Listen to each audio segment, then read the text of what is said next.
सुप्रजा रामपूर्वा संज्ञा प्रवर्तते। उत्तिष्ठ नरशार्दूल कर्तव्यं दैवमाह्निकम्। उत्तिष्ठोत्तिष्ठ गोविन्द उत्तिष्ठ गरुडध्वज। उत्तिष्ठ कमलाकान्ता त्रैलोक्यं मङ्गलं कुरु। मातः समस्तजगतां मधुकैटभारे। वक्षो विहारिणि मनोहर दिव्यमूर्ते। श्रीस्वामिनि श्रितजनप्रिय दानशीले। श्रीवेङ्कटेशदयिते तव सुप्रभातं। तव सुप्रभातमरविन्दलोचने। भवतु प्रसन्नमुखचन्द्रमण्डले। विधिशङ्करेन्द्रवनिताभिरर्चिते। वृषशैलनाथदयिते दयानिधे। अत्र्यादिसप्तऋषयत्समुपास्य सन्ध्याम्। आकाशसिन्धुकमलानि मनोहराणि। आदाय पादयुगमर्चयितुं प्रपन्नाः। शेषाद्रिशेखर विभो तव सुप्रभातं। पञ्चाननाब्जभवषण्मुखवासवाद्याः। त्रैविक्रमादिचरितं विबुधास्तुवन्ति। भाषापतिः पठति वासरशुद्धिमारात्। शेषाद्रिशेखर विभो तव सुप्रभातम्। ईषत्प्रफुल्लसरसीरुहनारिकेला पूगद्रुमादिसुमनोहरपालिकानाम्।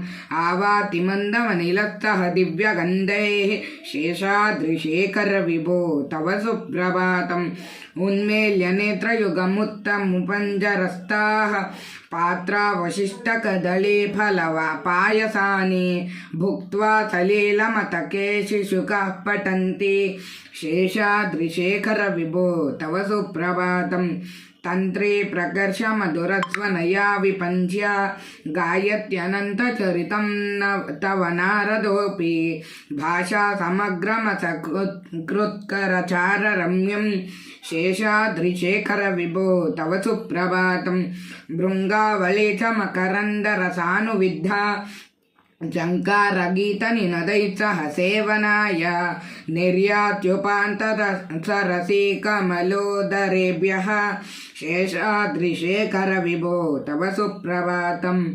योषागणेन वरदग्निविमथ्यमाने। घोषालयेषु दधिमन्तनतीव्रघोषाः।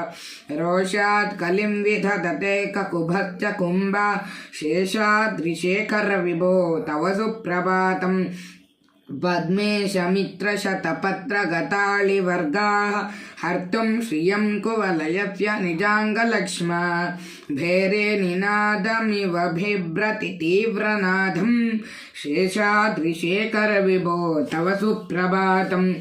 श्रीमन्नभीष्टवरदाखिललोकबन्धो। श्रीश्रीनिवास जगदेकदयैकसिन्धो। श्रीदेवतागृहभुजान्तरदिव्यमूर्ते।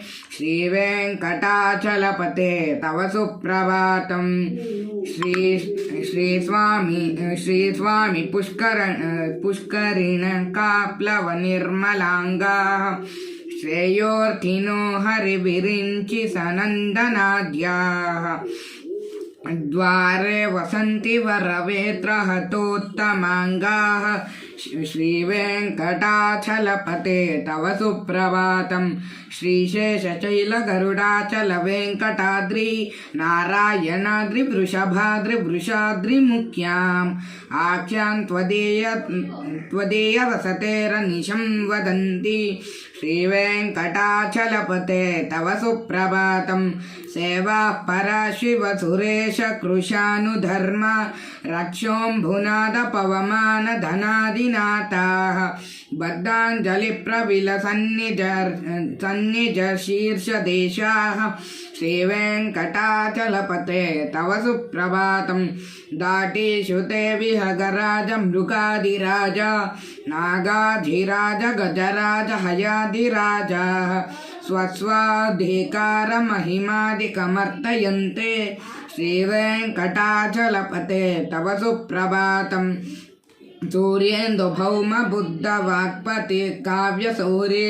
स्वर्भानुकेतुदिविषत्वररिषत् जगत्प्रदानाः त्वद्दासदासचरमावदिदासदासाः श्रीवेङ्कटाचलपते तव सुप्रभातं त्वत्पादधूलिभरितस्फुरितोत्तमाङ्गाः स्वर्गापवर्गनिरपेक्षनिजान्तरङ्गाः कल्पागमाकलनयाकुलतां लभन्ते श्रीवेङ्कटाचलपते तव सुप्रभातं त्वद्गोपुराग्रशिखराणि निरीक्षमाणाः स्वर्गापवर्गपदवीं परमां श्रियन्तः मर्त्या मनुष्यभुवने मतिमाश्रयन्ते श्रीवेङ्कटाचलपते तव सुप्रभातं श्रीभूमिनायक दयादिगुणामृताब्धे देवादिदेव जगदेक शरण्यमूर्ते श्रीमन्ननन्त गरुडादिभिरर्चिताङ्ग्रे श्रीवेङ्कटाचलपते तव सुप्रभातं श्रीपद्मनाभ पुरुषोत्तम वासुदेव वैकुण्ठमाधव जनार्दन चक्रपाणे श्रीवत्सचिह्न शरणागत पारिजात श्रीवेङ्कटाचलपते तव सुप्रभातं कंदर्पदर्पहर सुंदर दिव्यमूर्ते कांताकुचाम्बुरुह कुट्मल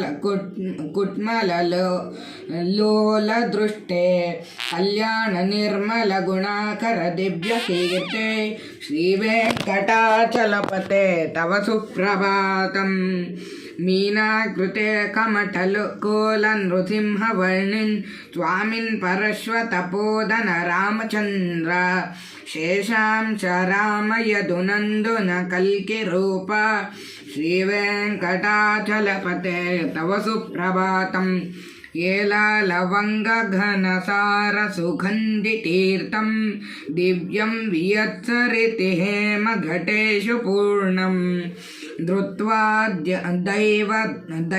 द्यवैदिकशिखामणयः प्रहृष्टाः तिष्ठन्ति वेङ्कटपते तव सुप्रभातं भास्वानुदेति विकचानि सरोरुहाणि सम्पूरयन्ति निनदैककुभो विहङ्गाः श्रीवैष्णवा सततमर्थितमङ्गलास्ते धामाश्रयन्ति तव वेङ्कटसुप्रभातं ब्रह्मादयसुरवरा सह समहर्षयत्ते सन्तः सनन्दनमुखात्यतयोगिवर्याः धामान्तिके तव हि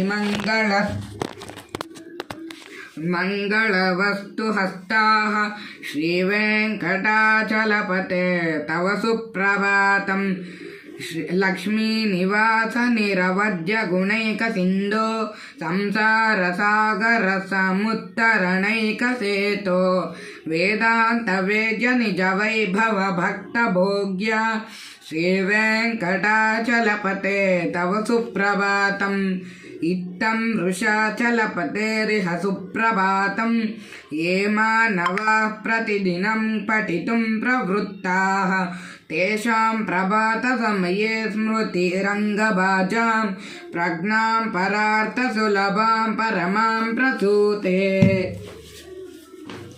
ज्ञानानन्दमयं देवं निर्मलस्फटिकाकृतिम् आधारं सर्वविद्यानां हयग्रीवं उपास्महे।